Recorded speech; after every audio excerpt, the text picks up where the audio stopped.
राज्यातील अंशतः अनुदानित शाळातील शिक्षक आणि शिक्षकेतर कर्मचाऱ्यांच्या विविध मागण्यांसाठी शिक्षक समन्वय संघाच्या वतीनं 22 जूनपासून मुंबईतील आझाद मैदानावर धरणं आंदोलन सुरू आहे.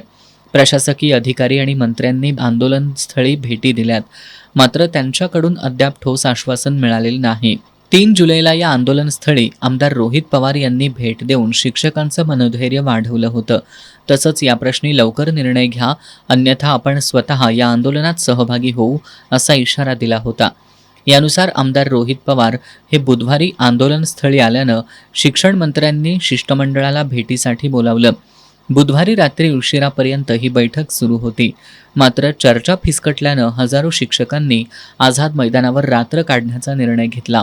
आज सुद्धा दिवसभर शासनाकडून सकारात्मक प्रतिसाद मिळाला नाही. त्यामुळे जोपर्यंत राज्य सरकार आमच्या मागण्या मान्य करत नाही, तोपर्यंत मैदान सोडणार नाही, असा इशारा आंदोलक शिक्षकांनी दिलाय.